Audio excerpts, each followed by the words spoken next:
Entonces, señores, aparte de esto, ¿no?, de las pérdidas que tenemos en el sector agropecuario, pérdidas que tenemos en la infraestructura y las más lamentables de todas, los más de 30 muertos que nos ha dejado esta tragedia.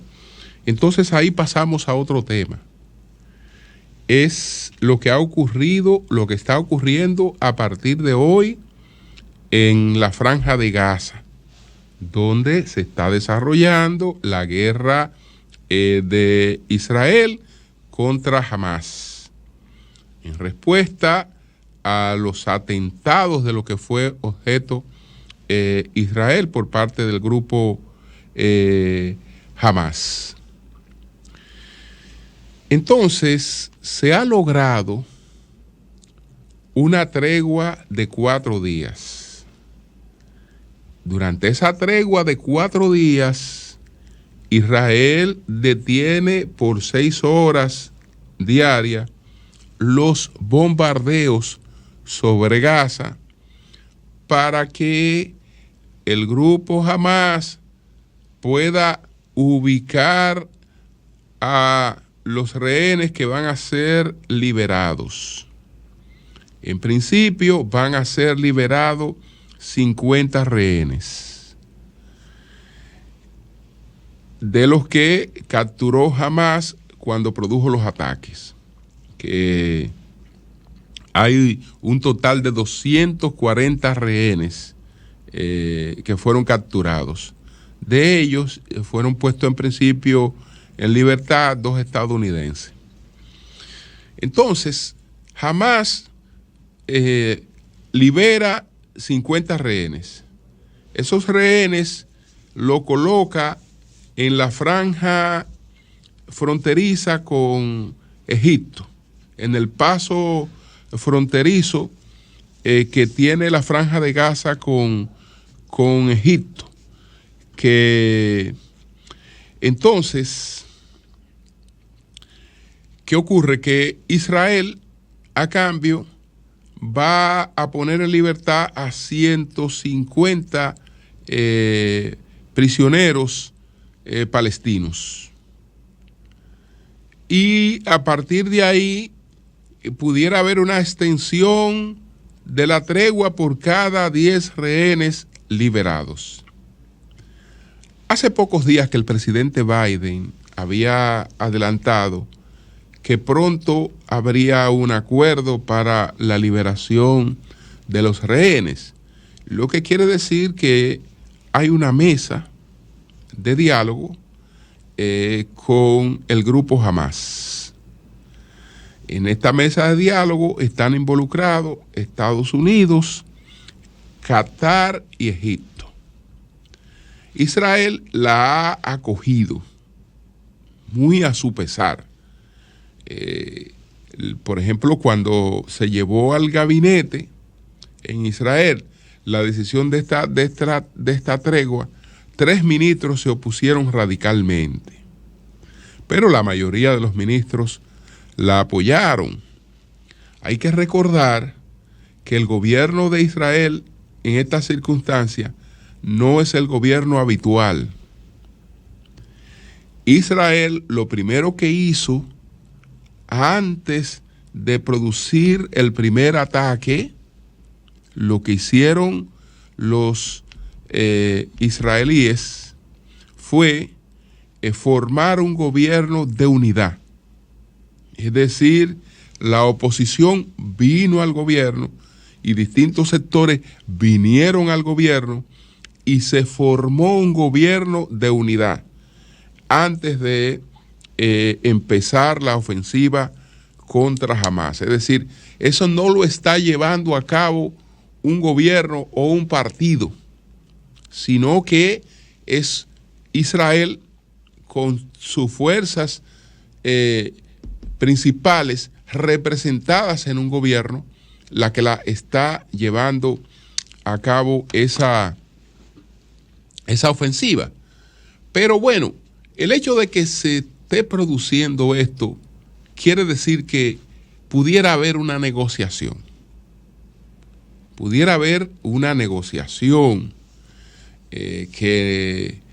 cuyos alcances no sé cuáles serían, porque Israel no puede aceptar otra cosa que no sea el desmantelamiento de Hamás, que es una cosa distinta a la Organización para la Liberación de Palestina.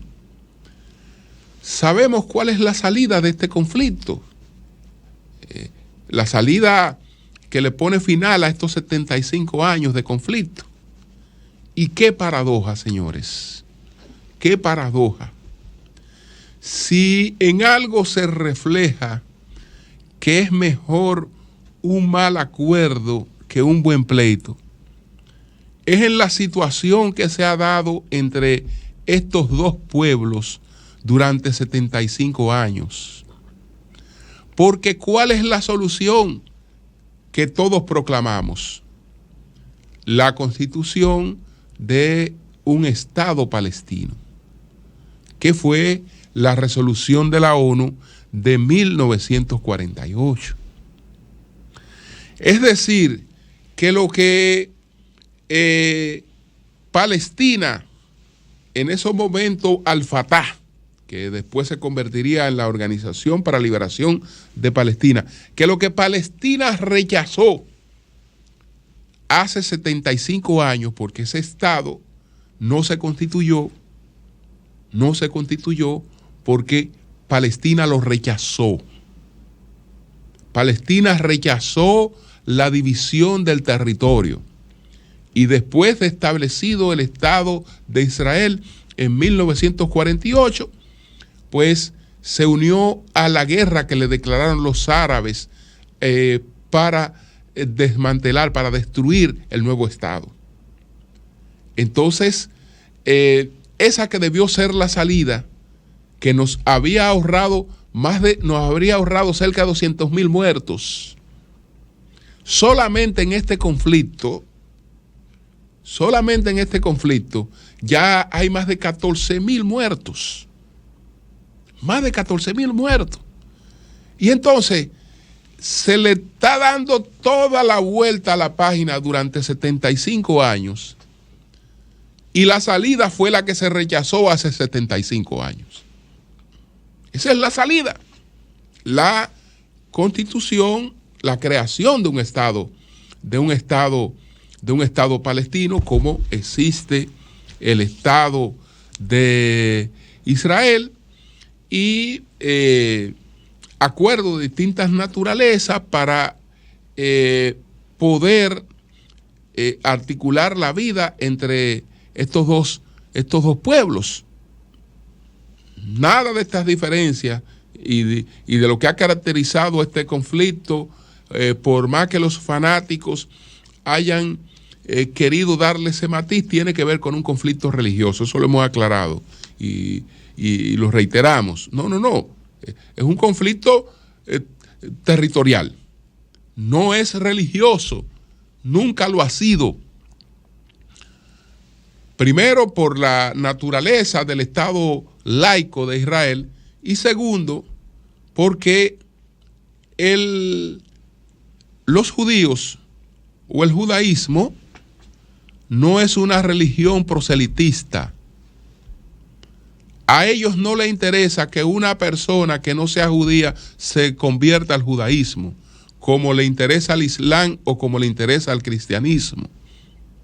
Por lo tanto, ellos no tienen ningún tipo de problema con otra práctica religiosa, pero ninguna, porque a ellos no les interesa, ellos no están haciendo proselitismo, ellos no están en campaña porque hay almas que salvar, no, a ellos no les interesa eso. Entonces, es un conflicto de naturaleza territorial de dos pueblos que se sienten en propiedad por distintas naturalezas. Que Palestina estaba ahí, que no era un país, pero estaba ahí. Bueno, pero los israelitas estaban antes. Y así por el estilo. Entonces ambos se creen que ese es su territorio. La única manera de una convivencia pasiva es dividirle el territorio. Ya lo de Israel está claramente establecido, establecer claramente lo de Palestina y tratar de que ambos pueblos puedan tener una convivencia pacífica.